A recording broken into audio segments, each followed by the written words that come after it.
Well, hello and a very good morning. Thanks for tuning in to News 9 Live. I'm Kabir Naqvi. Joining me here in the studio is my colleague Nancy Bora, and what we're essentially up to every day at 8 a.m. is to take a look at the overnight developments, take a look at the top headlines, English newspapers, Hindi newspapers, regional newspapers as well. But that's not all. If there's a meme that's going viral, well, the meme lord sitting right here, and if there's a video that's going viral, we'll try and throw it up there on the big wall and talk about it. But that's not all. What the social media is abuzz with, Instagram, Facebook, X, it's essentially a one-stop shop for you to catch the news pulse of the day, to stay on top of it. But hey, when we're trying to break down these rigid structures, when we're trying to break these newsroom walls, really let you come and become part of our editorial meet. Get down in the comment sections, meet us halfway, help us understand what we should also do during the course of the day, what kind of debates, discussions, discourse you'd like to listen and become a part of. All right, let's get down with today's page one. We have jotted down a list. It seems like G20 is essentially going to be the flavor of the entire day. There are so many different angles and factors at play, and many of that on the right here on the front page as well. Biden is going to complain for India. That's going to be first engagement in Delhi, is going to be the bilateral with Prime Minister Modi. So Biden holds a bilateral with Modi, and at the end of the summit, Emmanuel Macron holds a bilateral with Prime Minister Modi. Modi-Biden to discuss the jet, the drone deals and the trade issues, and there's a sneak peek into the G20 venue. Pictures of the G20 covered in pretty much all newspapers. Right here on the front page it says Bharat Mandapam all decked up. The proverbial bride. That's how Delhi is being treated right now. But again, never a dull moment in Delhi. Chori chakari ke case bhi aa chuke hain, pata chal chuka hai. Apart from that, if one is looking at the G20, African Union, I was reading on the front page of the Times of India, it says African Union is all set to become part of G20. That expansionist idea, PM Modi went to BRICS, and now BRICS is an expanded group of nations. Will the same happen with G20? Because G20 means 20 member nations, but essentially 40 countries are going to take part this time around. All the latest details on that coming right up. And of course, India is going to lead the global digital public infrastructure push as well. That is something that we're going to focus on as well. At the East Asia Summit, yesterday the Prime Minister was at, he visited ASEAN Summit, and the biggest a statement that is resonating across the globe is that this is a century of Asia. True. This is a century of Asia, nobody else's. 21st century is the century of Asia. So all eyes on that, but even as we're looking at international diplomacy, we haven't forgotten about the domestic politics taking shape back at home. 6 bypoll results are going to be announced today. We're going to keep bringing you all the latest developments on that as well. And when we're talking about domestic politics, the domestic news, Manipur is something that we here at News 9 have constantly been focusing on. There is going to be deployment of about 2,000 to 3,000 more boots, which is going to be from the BSF and the CRPF of Jammu and Kashmir that has been redeployed in Manipur. All the latest details on that coming up next as well. Sanatana Dharma, Nancy, you've been doing shows on the Sanatana Dharma slander for the longest time now. Right here on the front page of the Times of India, and I was, looking at it because it seems like the DMK is caught in a bit of a struggle here, a bit of a loggerhead here, because you've got Stalin who's coming out and backing his own son, but then A. Raja goes on and fuels, adds fuel to the fire. He just came and he cut the strategy out of that, and he was like, what, DMK, this issue has to be the, BJP, please go ahead and mock now us. People are already talking about whether this is planned or not, whether this in fact is pre-planned by the DMK, because if the DMK puts forth its idea of Dravidian principles, then maybe they'll sweep the upcoming Lok Sabha polls, which indirectly might help the INDIA bloc. But we'll have to wait and find out as to what happens on that front as well. Meanwhile, the United Kingdom is going to return Shivaji's tiger claws. Yeah, true. भाई हमारे शिवाजी हमारे देश के इतने महान एक ruler रहे हैं, शिवाजी के ऊपर इतनी हिस्ट्री जुड़ी हुई है आपके down south in the below the Deccan Plato's. Most of history is related to Shivaji, and historically also he takes part in statue politics. It comes up, Shivaji's name comes up everywhere. Again, true. No, absolutely, it is important to revive history. That is part of the current dispensation's idea as well. But tiger claws UK के पास हैं, those tiger claws have to come back. I'm hoping Kohinoor का वापस आएगा, so. Well, a long time before something like that happens. All right, the Chennai-Bengaluru Expressway is going to, be inaugurated by January. There is a reaction from Nitin Gadkari, the highwayman. We'll tell you all about that Bengaluru-Chennai Expressway as well.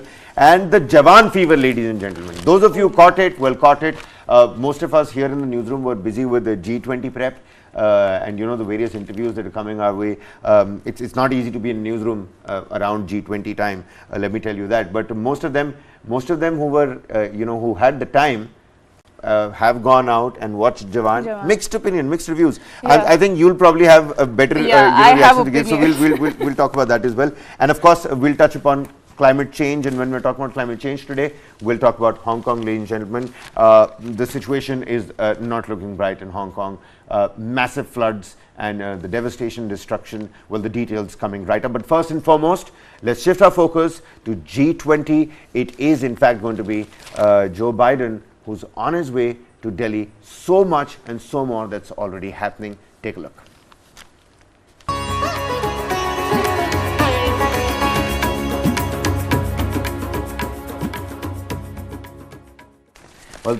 Well, so the Biden visit, take a look at those visuals, Nancy. That's the POTUS. Yes. Emplaning for the national capital of India. Joe Biden coming to India to attend the G20. That's, of course, the United States of America Air Force One, the majestic beast of an aircraft. And there's a lot on the plate to discuss. For Modi and Biden, they are going to hold the talks, or bilateral talks, in evening today. And I think there are so many things that they have to discuss today. And I'm really excited to see what they're going to talk about. Are there going to be any follow-ups of the, of the talks that they made when Modi visited US on his state's visit?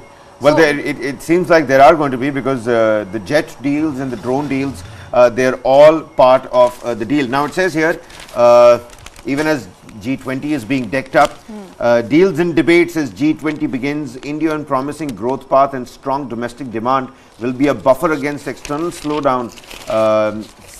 This is what ADB chief Masatsugu Asakawa has told the Times of India.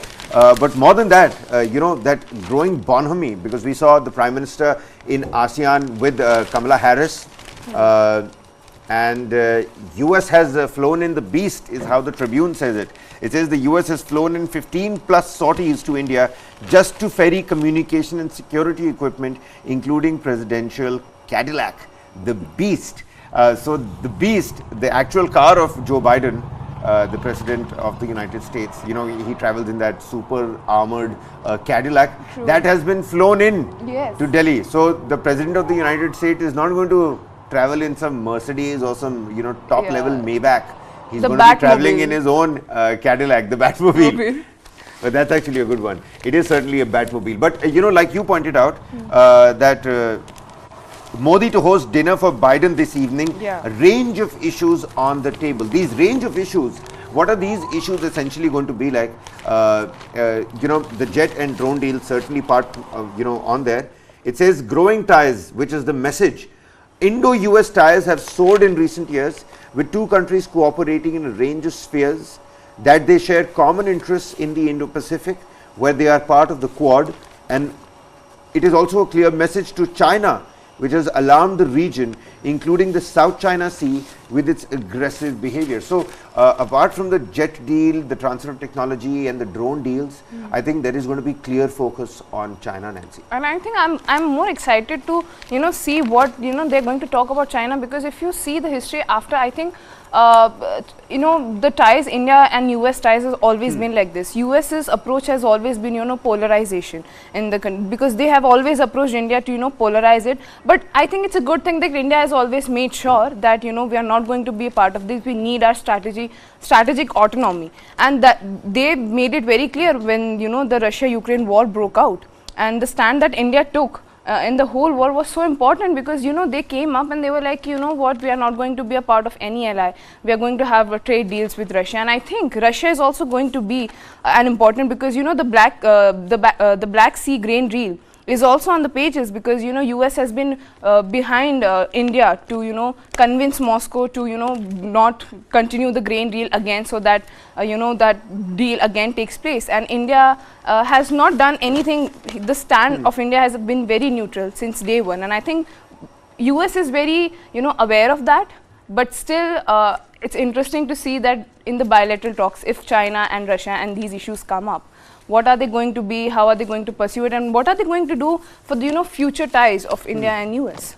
No, absolutely. You hit the nail on the head over there, because China, it seems, is of grave significance. And even as China is being looked at, right here on the front page, it also says that Indo-Pacific is going to be the region where they are also part of the Quad, USA, Japan, India and Australia, part of the Quad, and there is a Quad flavor to this G20 summit. I mean, the Prime Minister essentially wants to make sure that the message is loud and clear to China in Beijing that global alliances and militaristic alliances are taking shape because of how you're behaving, in the South Pacific. And even as we're talking about Joe Biden complaining, on G20 Eve, praise and caution. This is former Prime Minister Manmohan Singh. This is an Express interview done by the Indian Express. It says on the G20 Eve, praise and caution. It says, India's done the right thing on Ukraine. My optimism based on society being harmonious. Now, in the wake of the Russia-Ukraine war, India has a pivotal role in steering the new world order and has done the right thing in putting its sovereign and economic interests first, while also appealing for peace. This coming in from former Prime Minister Manmohan Singh. Does this opinion go a long way, Nancy? Yeah, I mean, it definitely does. See, Manmohan Singh coming out and supporting India's presidency right now, because it's important that somewhere, I get it, the opposition is there, we have our own agreement and disagreement, but at this point the United Front has supposed to be come out, and I think it's very big of Manmohan Singh to come out and say that he's very optimistic of the future of G20, and he's proud of the nation that we are holding the presidency right now. And when he was asked that how do we that about India's global image, and his response was very interesting. He said that the international order is very different now, especially after the Russia-Ukraine conflict and the geopolitical rift between the Western nation and China. India has a pivotal role to play in steering this new world order. As I was saying that India's stand has been in the headlines, and US, UK and the whole NATO, European Union, everybody has been behind India to take a stand. But India has been so stern, and we are standing alone there. We are like, we don't belong to any ally. We are an autonomous body, and we are going to respect that freedom, and we expect you to respect our boundary as well. So we are friends with boundaries with these nations. So it's interesting to see. Friends with boundaries. Yeah. That's a nice way of putting it. All right then. Another aspect to look at, the G20 summit, and we're going to keep bringing you all the latest updates, ladies and gentlemen. There's so much happening around the G20. I mean, the traffic curbs is, the least of it. That's the situation right now.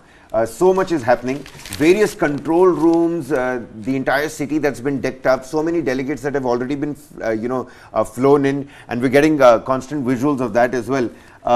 Now, the Prime Minister and Joe Biden, even as they discuss, the jet drone deals and the trade ties, take a look at that, Nancy. The dance, the various kinds of dances that young children, young Indians have put up for all the delegates that are flying in. Yesterday, we got visuals of Ursula von der Leyen. And that's not all. The MD of the International Monetary Fund, she, visited India. She was one of the first few delegates to fly in. And she, kicked up a leg as well, danced with the little children. And this is happening right at the airport.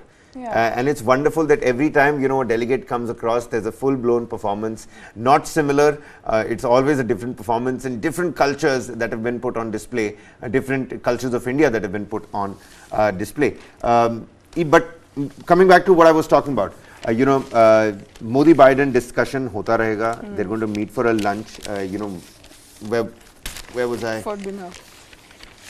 Where was I reading that? Yeah, the Prime Minister and POTUS to meet for a luncheon. Even as that continues to happen, let's just show the viewers what all is up for display for all these delegates to see, enjoy, and जिसे कहते हैं ना कि नजर नहीं होती तो नज़ारे क्या करते हैं. So finally, when the eyeballs are here, they can finally set rolling. Take a look at this, ladies and gentlemen. And Nancy, how about you pick up a different daily, and we'll try and see what all is happening in the city. It says barricades put up at borders and diversions in place for truckers. G20 checkpoints at Kalandi Kunj, at Chilla border, and at DND flyway till the 10th of September. In terms of traffic hubs, if people want to travel to various railway stations, if they want to travel to the airport, in and out, what kind of conveyances are plying on the road, and what exactly route is available for you to take. All of that information is on the Delhi Police's website.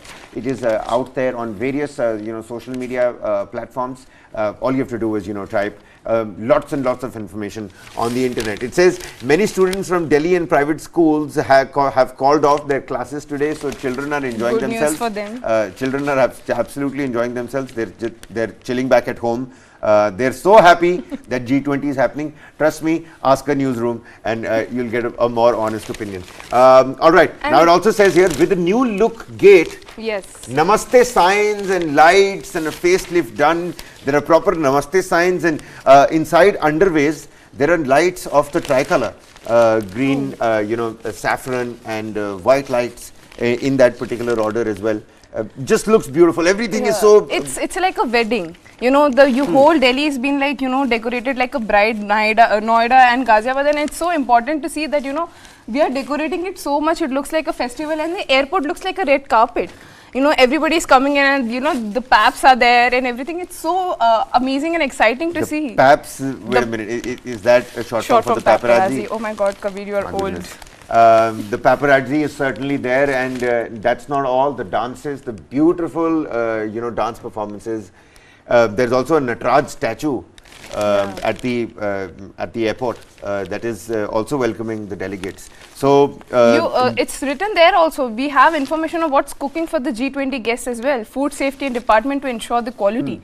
To ensure that the food served to the foreign dignitaries in the hotels in pure and hygienically cooked. The Food Safety and Department for the Delhi government has deployed team of inspectors to regulate checking samples. So they're going to prepare the dishes, they're going to taste it, and then only the G20 delegates are going to eat the food. So it's going to be. It also says here, police is going to deploy monkey and snake catchers. Love it. So that's also something that the police is going to do. They're going to deploy monkey and snake catchers. Women in command. Team of 150 to keep close watch. Now take a look at this in the thick of the action. Another guiding principle of Prime Minister Modi's foreign diplomacy is not just women development. True. It is women-led development as well. Yes, true. Unilateralism to multilateralism, European protectionism, American nativism. All of these big canonized jargons are being thrown about. Bilaterals, talks, meets, but the idea is that what Prime Minister has set forth in terms of basic issues like changing climate, getting hold of our climate, getting hold of our one earth, one family, one future, Vasudev Kutumbakam, the theme of this G20. And that's not all. In going net zero by 2047, really ensuring that the issues far outlive the people who are attending this particular summit, and one of that has been women-led development. Take a look at this, Nancy. Deployed to monitor CCTVs at ITPO, Delhi Police has created dedicated all-women team to monitor the CCTV command room at India Trade Promotion Organization. The team comprises 150 women officers who have been deployed to secure the center located at the G20 Summit venue in Pragati Maidan, the Bharat Mandapam. There's a real nice infographic that has been put out. It says the team will be under a woman DCP. Cops have identified 100 critical areas that are going to be surveilled. There will be direct access to security personnel deployed at various points. They will monitor at least 1,000 CCTV cameras. They have been trained to monitor CCTVs, wireless set handling, message sending, receiving, frequency settings, intercom functions and operations. And if they find something suspicious, they will inform the security deployed at the specific points. 150 women cops. Yeah, so that's what I'm talking about. You know, the issues that, again, as I said earlier, that, you know, India is going to push that digital public infrastructure. India is going to, you know, talk about the agricultural initiative piloted by India. So I think the way, you know, India is putting out the issues, the way we are representing ourselves, the issues that we are talking about is so important, because that is going to decide the global image of our country. And they're doing such a great job. And you were talking about that, you know, climate change and everything is, the Modi government is taking that seriously. I think climate change has always been a very underrated issue in G20 and in any summit that we talk about, because, you know, when developed and developing nations come together in a room, and when they talk about climate change, the opinions are going to be differ, because US can come and US can say, you know what, don't use the resources, you know, they are going to get scared, so don't use the resources, you know, we have to be careful, we have to go towards sustainable development. But my question is that you are a developed country, you have used the resources, you have exploited them, but we are developing countries, we have to have, you know, that resources, we have to use the resources, we have to, you know, exploit them. So sustainable development can be a good option for you, but for us it was going to, you know, stop the growth that we are having, and that is exactly what Saudi Arabia is talking about. You know, climate change sticking point, Saudi differs on fossil fuel reference. So after the, you know, Russia-Ukraine conflict, which doesn't have a consensus, there is also this climate change, that, you know, the eradication of fossil fuels, that, you know, we are not going to use fossil fuels as energy resources. Saudi Arabia is opposing that. They are like, you know, we are not going to, you know, eradicate it properly, because that is where the economy grows. So I think these kind of issues are important, and it's good that discussion around these issues are happening finally. The Prime Minister has already set forth a solar alliance. This time around, people are already talking about a biofuel alliance. And the visuals that you're seeing right now, ladies and gentlemen, are right from inside the Bharat Mandapam, where the summit is actually going to take place today. All the big delegates are going to fly in. Let's not forget Joe Biden, Rishi Sunak, Emmanuel Macron, part of those global leaders that are going to attend the G20 summit. The Spanish president, of course, due to coronavirus, is going to have to skip the G20 summit. And Xi Jinping, well, uncertainty loomed over his attendance since the very beginning. But like Jake Sullivan, the National Security Advisor of the United States, puts it, if China does want to play a spoil sport, well, then that option is available to it. But Nancy, while we talk about all of this, one interesting thing to look at is that restrictions are, you know, really hefty in the capital. Not a lot of markets are going to open. You know what this means? This means that restaurants in the other suburbs, which is Noida and Gurugram, Gurgaon for some people, is going to eye a bumper weekend, because everybody is going to start, you know, moving outside, because the national capital is going to be completely blocked. You won't have your South X markets, you won't have your Khan market, you won't have your Connaught Place essentially. So, well, what do? Head to Noida and Gurgaon. I'm waiting for that, because I feel like that, you know, Noida is not that much happening at all. So I would love to see Delhi people coming in. A lot of Noida viewers on the stream right now. Nancy, you don't want to well, you know, miff them. I'm just being honest right now, Kabir, because I feel like, you know, it's so, you know, it's important to take a look at this, because, you know, I get it that there are restrictions, you know, we have to abide by it. I don't have any plans, because I'll be in office. So I'm not making any plans, so I'm not going anywhere. But I think people who really want to go, because sometimes people won't understand, because, you know, if somebody is coming here, if there is blockage, you would want to go out, you would want to enjoy. And, you know, this displacement is going to, obviously there's going to be traffic jam, obviously there's going to be a lot of problems. But, you know, that is the solution that you have to go out on a weekend. It doesn't matter that, because, you know, I think the country is still recovering from the lockdown phase, and I don't want, because, and I think in the yesterday's newspaper only, there was a big, you know, advertisement that said Delhi is not in lockdown, guys. You can still go out. You Noida and Gurgaon and all other NCR are open. So you well, I know for a fact that you know, I thronged Delhi last evening, and the traffic was just simply horrible. I know Janmashtami and the G20 flavor and essence has helped that situation, but not in totality or entirely. All right, so much happening. You've got traffic curbs, you've got police that has been deployed at every less than 100 meters. Chain cutters, bolt cutters to curb protest. Again today, lots of Tibetan protesters have already called out for a demonstration against, Xi Jinping and Li Qiang, against China essentially. Last night, this is how the Delhi police is essentially carrying out its own surveillance. The barricading that we spoke about, visuals of that, and Delhi decked up like that proverbial bride. सब कुछ बहुत ज़्यादा खूबसूरत और सुंदर लग रहा है.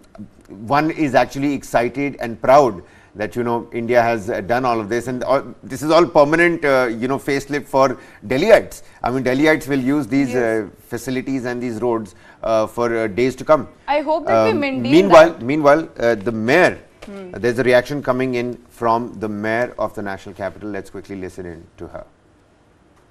I stand before you brimming with hope. Hope for a future aligned with the values we hold dear: equality, justice, and human dignity for all. It is my privilege to address you on the profound significance of India-Africa relations in the 21st century, the heartland values across borders, the pivotal role of the United States and India, and the power of culture in unifying the world. We gather to celebrate an ancient bond between India and Africa. Histories intertwined for centuries, from ancient trade routes to solidarity in the struggle for independence. This shared history binds India and 54 African countries in a unique way, fostering mutual respect and fraternity. The footsteps of our ancestors traversing the Indian Ocean laid the foundation of friendship between our nations. Today, in partnership, we renew that commitment to walk hand in hand towards a future of shared prosperity. I applaud Prime Minister Modi's proposal to include the African Union as a full member of the G20. The Global South can now shape policies impacting our world. With this privilege comes duty to be the voice of the marginalized, uphold democratic values, and foster human dignity. Well, I beg your pardon there, a small little miscommunication, not the mayor of the national capital. But of course, heaping praises on the Prime Minister for the inclusion, for setting the stage for the inclusion of the African Union. And when we're talking about the African Union, that's again an important aspect to look at, Nancy. Stage set for African Union to get group membership. As leaders started to arrive for the G20 Summit, the diplomatic and media focus seemed divided mainly between two issues: a seemingly unattainable joint declaration due to a lack of consensus on the Ukraine war, and the likely inclusion of African Union, AU, into the group that drives international economic cooperation. A G20 summit without a consensus document is rare, if not unprecedented, but an agreement to grant the African Union permanent membership of the group may help India more than just salvage the situation. As Times of India had reported on Thursday, there seemed to be a consensus finally, including the African Union 55-member group with a combined GDP of $2.4 trillion in the G20. Looking to reinforce India's commitment to the global south, Prime Minister Narendra Modi had written to all G20 leaders in June saying that African Union be granted full membership. African Union likely to join the G20 at the Delhi summit. What do you make of it, Nancy? Well, I think that, it was high time that we included them. Africa is not the Africa that we, used to talk about. It's developed, it's important to provide them a platform, because it was high time that, we included them into it, because, they are also, a developing country, and I think it's important that we finally gave them the platform to talk about issues, because, we have always been, they have the issues, their, the connection, the trade deals that we have with Africa has always been, underrated. We have never talked about it, and I think it's important that we are including them in the global stage, and we are finally talking to them. And it's also important that with the African Union in the list, I think there is also a future alliance part. That is of India's big G20 push, future alliance, that the G20 summit under the Indian presidency is likely to see the emergence of an India-led multilateral and multi-stakeholder institution dedicated to taking the Indian experience of digital public infrastructure global, the One Future Alliance, OFA. And why does it matter? Because if approved, OFA will be the third Indian institution to be pioneered under the Modi government after the International Solar Alliance and Coalition of Disaster Resilient Infrastructure. So I think it's going to be, you know, an important push that India is finally going to talk about this digital infrastructure. And I think everybody, and OFA and this One Future Fund that we are talking about, is it's going to help the developing countries adopt the DPI, and the board discuss at the conceptual level at the June meet when Modi went to. That's actually interesting. That's very nice, actually. Because you remember that visual from the that German minister, yes, the who UPI. came in and he you know, did a UPI transaction, a Paytm transaction at a vegetable vendor, and he was really taken aback. And he was talking about how, you know, India's a vegetable vendor has a UPI, because UPI is not something that cannot be copied. It's a very simple technology. But the fact that India is using that UPI platform to, you know, represent ourselves is the big thing, because, you know, because we get it. You know, we have we have a culture, we have a colorful culture, we have dances, we have that, we have this.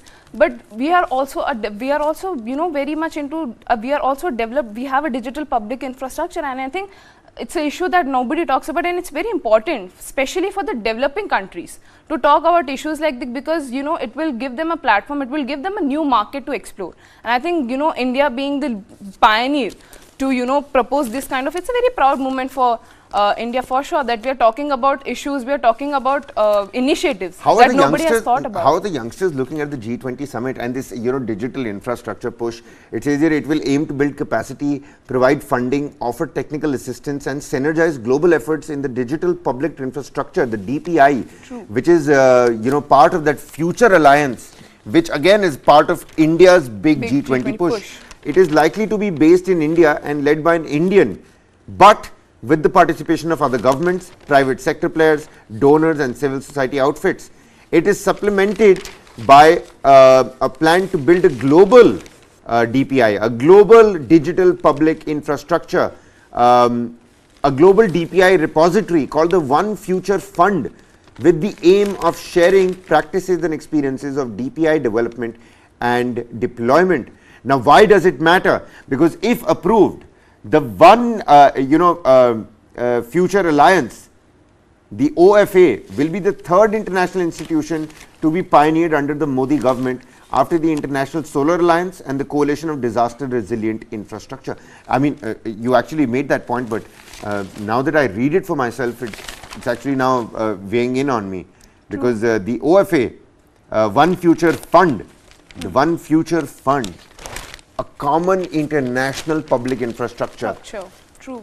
You know, anybody can make a payment here even if they don't have an account.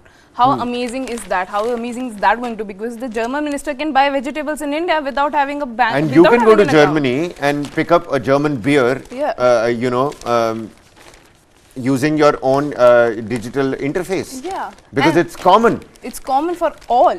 And I think that's so important that, you know, this is India's first initiative, and I think India, you know, pitching this, India being the pioneer in this is something amazing. And the women-led empowerment that you were talking about, that Chandni Chowk to get women translators for the G20 visitor. So women are going to be heading the G20 this year, because Chandni Chowk traders have engaged nearly 100 women entrepreneurs who will double up as translators in English, French and Spanish and other languages to provide G20 visitor with a seamless experience. So we have women entrepreneurs as translators for the G20 summit, and I think it's going to be very interesting to, you know, the final day is here. Well, the final day is, of course, upon us. I'm reading over here. It says that barring Ukraine, the G20 Sherpas have pretty much agreed on all the issues, and the President of Summit on its eve looks forward to its initiatives materializing. India expecting G20 to give a boost to multilateralism and biofuel alliance, what I was telling you about. You know, after the solar alliance is the biofuel alliance. Chief ministers and union mantris have been invited for dinner, and opposition netas have been left out. Politics. Again. Ladies and gentlemen, politics. You thought I wouldn't be using that word? It had been 10 minutes. Politics. The G20 galaxy of guests. In terms of business leaders, Gautam Adani, N. Chandrasekharan, Mukesh Ambani, Sunil Bharti Mittal, Kumar Mangalam Birla, and political leaders include Mallikarjun Kharge, M.K. Stalin, Mamata Banerjee, Arvind Kejriwal, Bhupesh Baghel and Siddaramaiah unlikely to attend. Well, that I think BJP is still there. Olaf Scholz, Sheikh Hasina, Li Qiang, Justin Trudeau, Fumio Kishida, Mohammed bin Salman, Emmanuel Macron, Rishi Sunak, Joe Biden. It's certainly a galaxy of guests. It sounds like a cast. Sounds like a star-studded cast of a Marvel movie for me right now. You know, everybody is going to be here. They're going to be, you know, in the single frame. It's going to be very exciting to see them all in a single frame in Delhi, in India. All right. So a biofuel alliance is going to be a key takeaway. Is going to be a key takeaway. Meanwhile, the president of Argentina has landed in India, ladies and gentlemen. Visuals on your television screens. Mr. Alberto, I'm forgetting the last name. You could help me out, Nancy. Here, Alberto if Fernandez. But Mr. Alberto has landed in India, meeting all the top dignitaries over there and members of the Ministry of External Affairs and the Indian Air Force delegates. Visuals coming in. You can hear that little tune as well, that cultural tune. Yes, that's doing the round. And it seems like, you know, members of the other member nations as well welcoming the Argentine Prime Minister, leader. President is there finally. So the biofuel alliance is something that we've taken a look at. Brazil, South Africa is going to help as G20 Sherpas race to forge consensus on Ukraine, because that's the only thing that's left out so far. Talks stretching a past deadline, but hopes are certainly alive. We're bringing you visuals of the preparations, the women-led development, the various control rooms, the decoration, the arrangements, the facilities and the paraphernalia that has been deployed. The stage is set for an African Union, a collective international public infrastructure, which is going to be a third institution under the Prime Minister of India. Well, it seems like the only road is up and onwards from here, Nancy. The days are going to be certainly difficult for us here in the newsroom. Let me tell you that, at least on a Saturday and Sunday.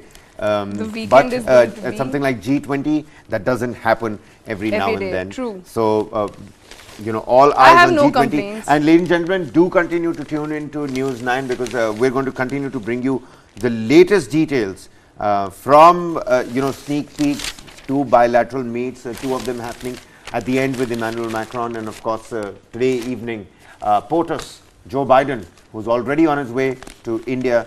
That bilateral meet is going to take place today, from jet deals to transfer of technologies to multilateralism to new bank, you know, a new world banking system.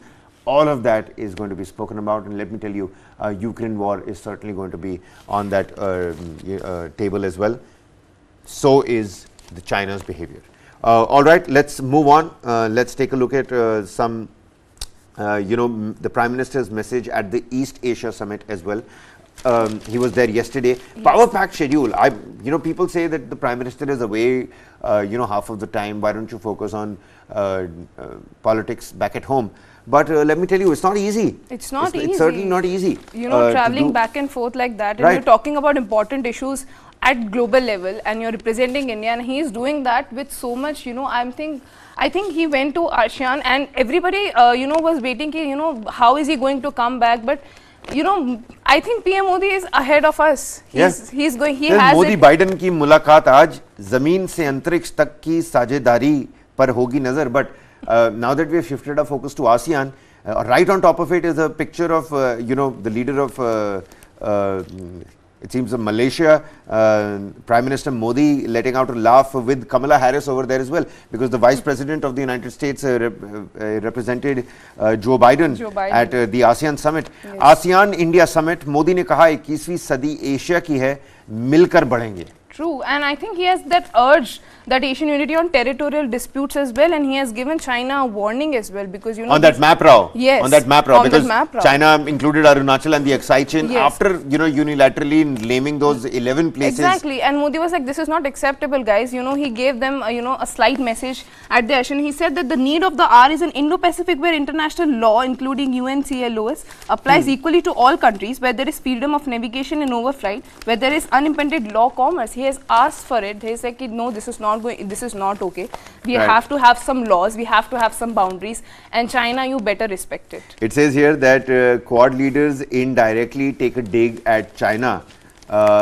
Focus on rule-based world order. Prime Minister Narendra Modi as well as most ASEAN leaders and guest countries skipped any direct reference to the tensions in South China Sea due to the Chinese Navy's water cannoning of fishermen of other countries and Beijing's release of a new map that lays claim to vast proportions of this maritime region.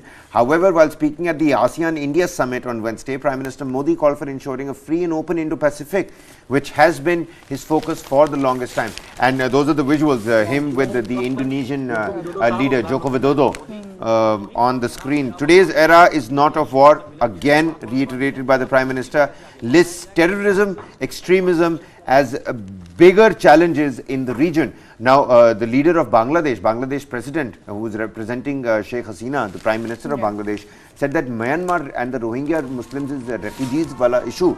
That is going to become a big problem for the entire region. So the international community must come together on that front as well. And the Prime Minister, I saw him nod on that front as well. Yes, I agree with you. And he said that the India side, PM Modi had really lodged a strong protest over, China's standard map for including, Aksai Chin and Arunachal Pradesh. And he said that only complicate the resolution of the boundary question at both summits. Modi emphasized the centrality. He has said he has gone towards it, and he's added that, this is something that, that there has to be some law. We have to talk about it, because that is what we were talking about, the presence that we're saying, that why is Modi, going away? He should be here, he should be, we are hosting the G20, why is he not here? Because he's taking care of something that should have been taken care of a long time ago. We have to have a good relation with the ASEAN community, because we are physically the physical proximity is so much there. And we have never, the ties that we have with them has weakened over the years, because we have never cared about it that much. And Modi extending that hand, he's like, my country is hosting the G20, but I'm still going to attend the meet, even if it's going to, and even the Indonesia, making amends in their schedule so that he could attend the meeting. I think it's very important to fortify our relation with the Southeast Asian countries. But the politics that is taking shape back at home, I mean, all the chief ministers invited, but Mallikarjun Kharge, that has been left out.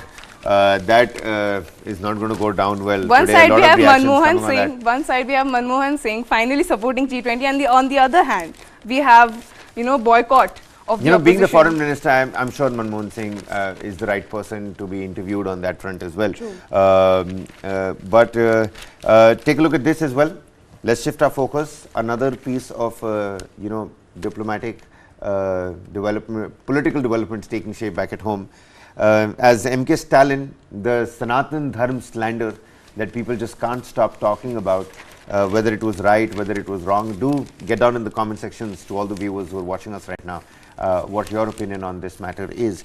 Because even as M.K. Stalin has backed his own son, Udhayanidhi Stalin, after he compared or used the word malaria, dengue, eradication of Sanatana Dharma in the same sentence, M.K. Stalin came out, he backed his son, but now A. Raja, another DMK leader, he's added more fuel to the fire. Ghee to that fire. Now, Udhayanidhi spoke about inhuman principles preached in Sanatana Dharma, did not intend to offend any religion, says his father and Tamil Nadu Chief Minister M.K. Stalin. Basically, पिताजी को समझ में आ गया कि मामला हाथ से निकलता जा रहा है, बच्चे से गलती हो गई है, कोई बात नहीं, बच्चा कह रहा है कि कोई गलती नहीं हुई, I'm going to stay firm on my stand, but पापा ने आके कहा है कि बच्चे से गलती हो गई है, relax. Accuses BJP of trying to break opposition bloc by spreading false narrative of genocide. This genocide angle, which I do concede. Udhayanidhi Stalin also was very quick to reply on the microblogging website. He said, this is not genocide, Mr. Malviya, what you're talking about. I just said this and this. And he was true to what he said. That also isn't flying with a lot of people, especially the youngsters out there.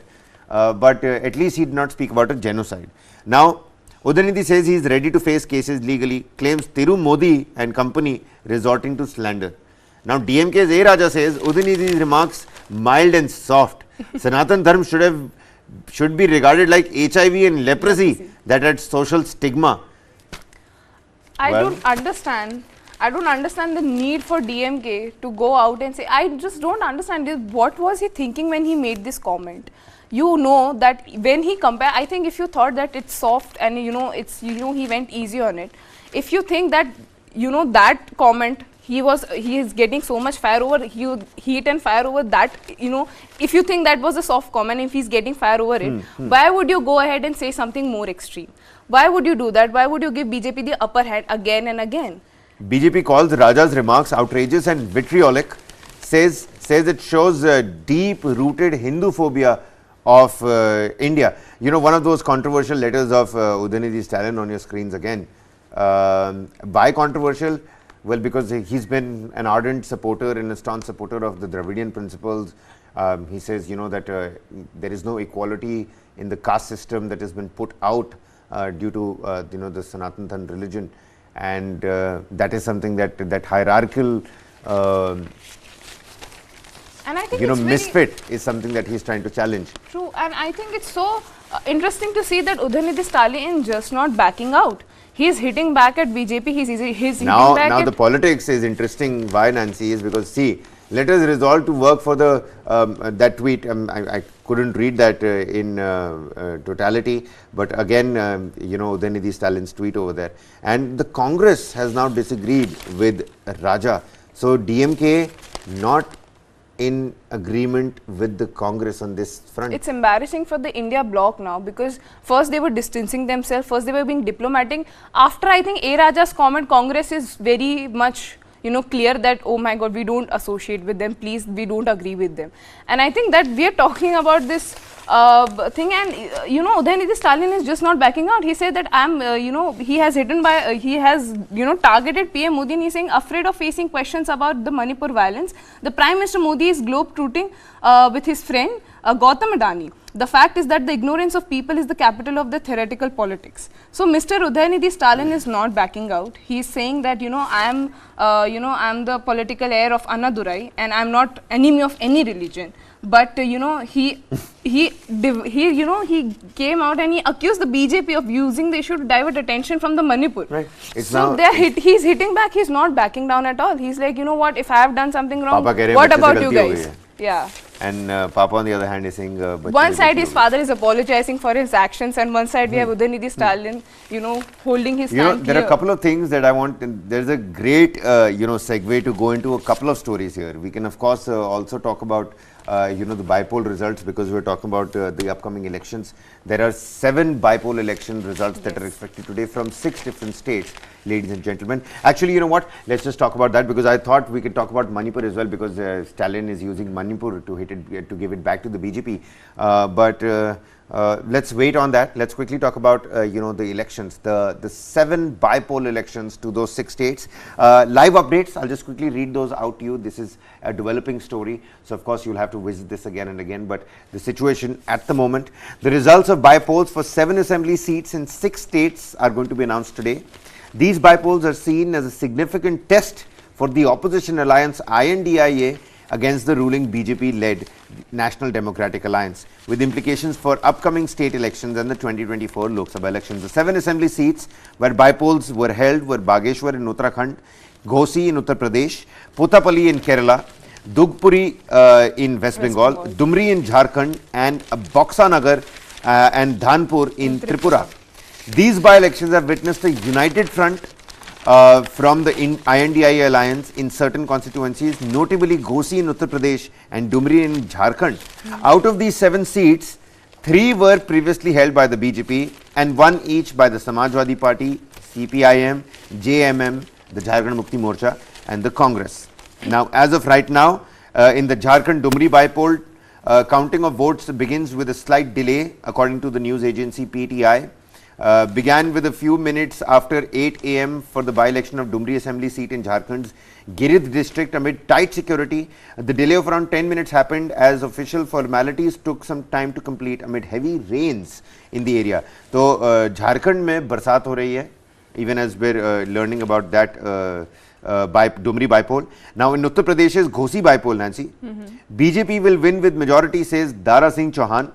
But updates from Ghosi in Uttar Pradesh, the counting of votes for the Ghosi Assembly bypoll began at 8 a.m. More than 50% of the total electorates in the Assembly constituency in Uttar Pradesh's Mau district cast their votes in the polling held on Tuesday. According to the Election Commission of India, the final voting percentage recorded in the bypolls was 50.77%. The bypoll was necessitated by the resignation of Dara Singh Chauhan, who had won the seat in 2022 assembly polls. He returned to the BJP and was fielded by the party in the bypoll. Let's also quickly take a look at what's happening in Bageshwar in Uttarakhand. The counting of votes in Bageshwar assembly bypoll in Uttarakhand began at 8 AM, which is the stipulated time. The votes are being counted and they're underway.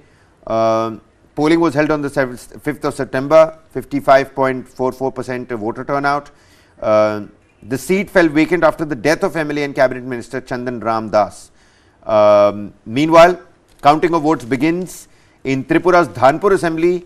The constituency has been explained in 4 points. Take a look at this and then we'll move on. In Dhanpur assembly constituency in Tripura, it was represented by former Chief Minister and Communist Party of India leader Manik Sarkar 5 times in a row from 1998 to 2023. BJP leader Pratima Bhaumik won the seat in 2023 Tripura Assembly elections by defeating CPIM's Kaushik Chanda with a margin of 3,500 votes. And CPIM's Kaushik Chanda is again in the fray while BJP has fielded Bindu Debnath. The bypoll was necessitated after Pratima Bhaumik decided to retain her Lok Sabha seat and step down from her assembly segment seat. So on the local on the bypoll front, this is the little update that we've got to give you. Let's quickly shift our focus, ladies and gentlemen, to Manipur, where 2K, and tell me if you're picking up something on your dailies as well. 2K BSF and CRPF personnel from Jammu and Kashmir have been redeployed in Manipur. So the situation is now so grim, Nancy, essentially, that एक तो सबसे पहले आप बोल रहे थे कि हमने सारे boots deploy कर दिए हैं, 10,000 army personnel काफी थे पहले. Now it seems like the situation is getting worse. They have to deploy more. You're having to deploy way more than you actually thought you had to.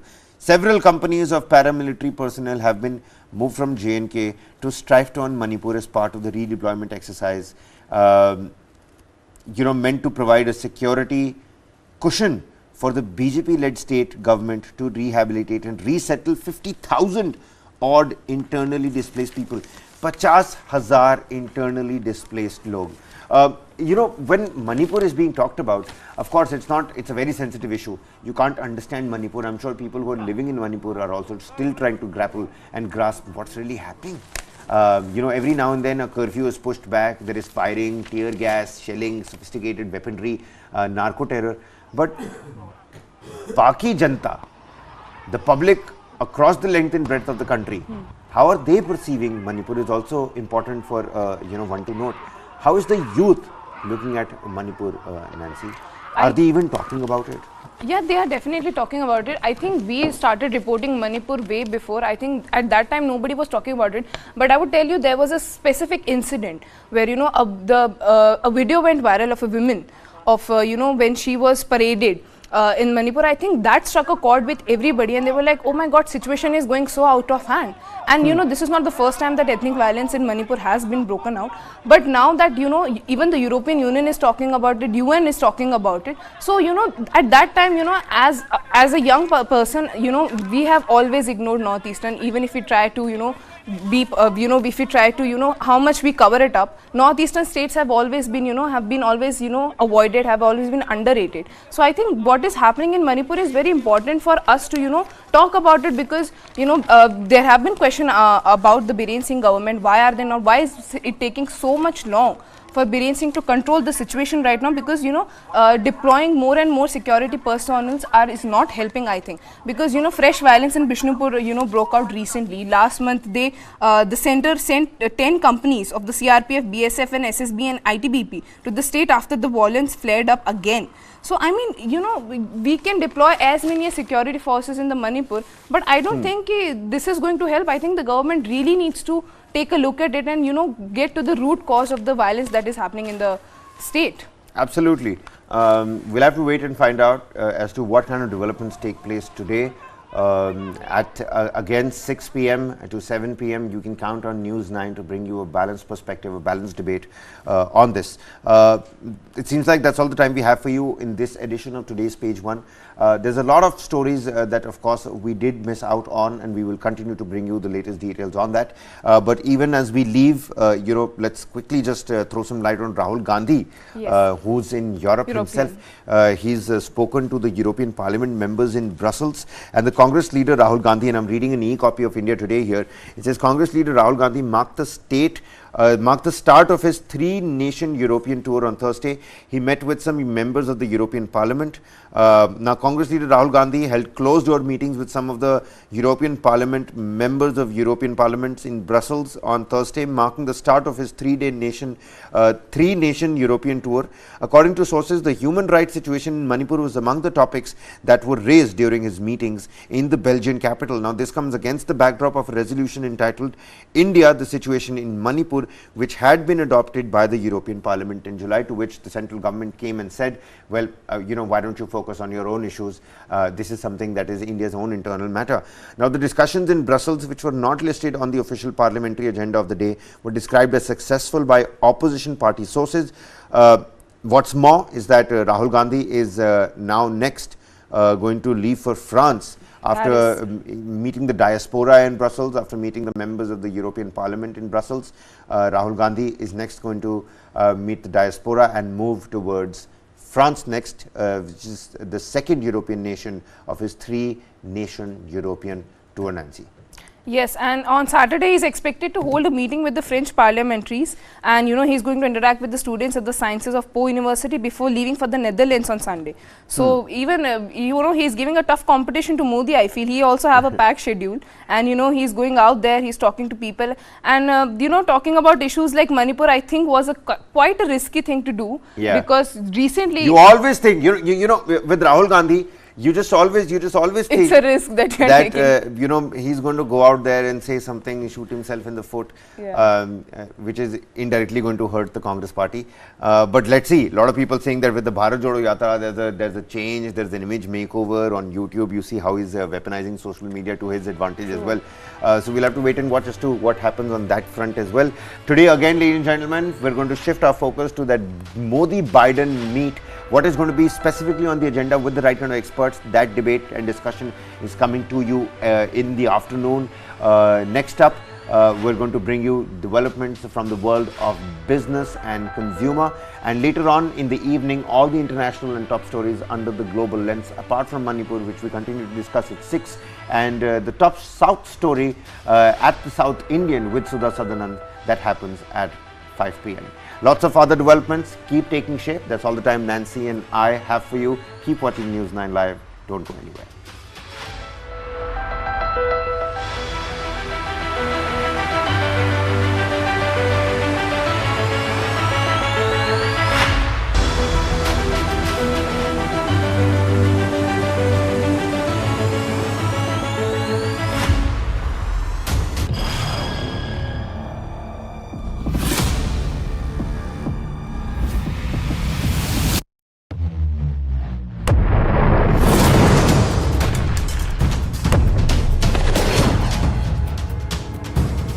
He thought he could outlast us. And 1 year later, the evidence is right here in this room. Who will blink first?